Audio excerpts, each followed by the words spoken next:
Cyber war fueling a digital arms race. The global cost of cybercrime climbed to $400 billion last year, and more than 90% of high-profile breaches, including Sony's hack attack, are done by relatively low-tech techniques. It's called phishing.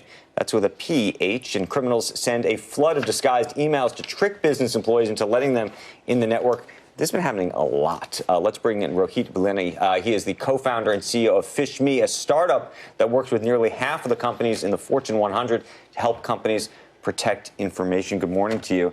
I have a friend, actually, who's the CEO of a company I went to college with, who recently got an email that effectively was asking him to transfer money from himself or to approve the transfer of money from his CFO to the CEO. Mm-hmm. And they almost did it before they realized what was going on. These are really pretty sophisticated attacks. $1.2 billion have been lost by U.S. companies to that scam that you're talking about. Unfortunately for the attackers, they actually hit my company with it, and we took them down. Yeah, they impersonated me to my VP of Finance, asking to transfer funds out. The reason my VP of Finance and none of the technical controls caught it, the reason my VP of Finance caught it was, one, he was vigilant enough, but he noticed right at the bottom it said sent from my iPhone, and he knows that I use a Samsung Android phone. That was the little trigger in there. Wow. Mm-hmm. And so, to the extent that we can all try to protect ourselves, you get an email. If I get an email from Joe Kernan, you know, I think he's emailing me. What am I supposed to do?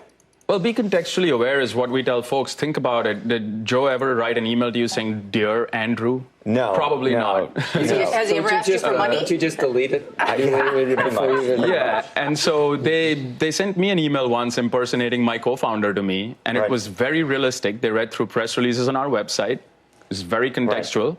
But when I looked at it and it started with "Dear Rohyt," I'm like, Aaron in his life has never started an email with "Dear." So these phishing attacks, by the way, are not being generated by bots and computers for the most part. They're actually being done in a very targeted way. They're deciding we're going after you, or going after you in a very specific way, and then researching it. And the cost is low, too. Yes and no. There's linguists that work. It's organized crime, nation-state actors. There's linguists, there's malicious software, malware, writers, there's whole teams, it's organizations. So the cost isn't quite as low as people think it is.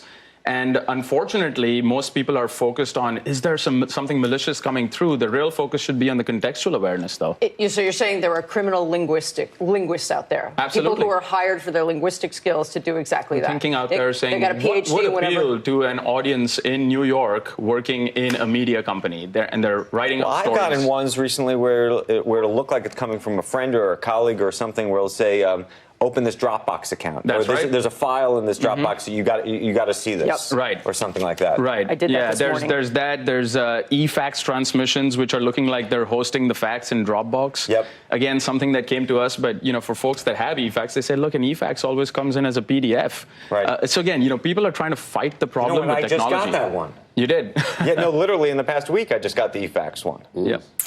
Joe? When you really hit it big, Rohyt, will you have Phish play at one of your offices?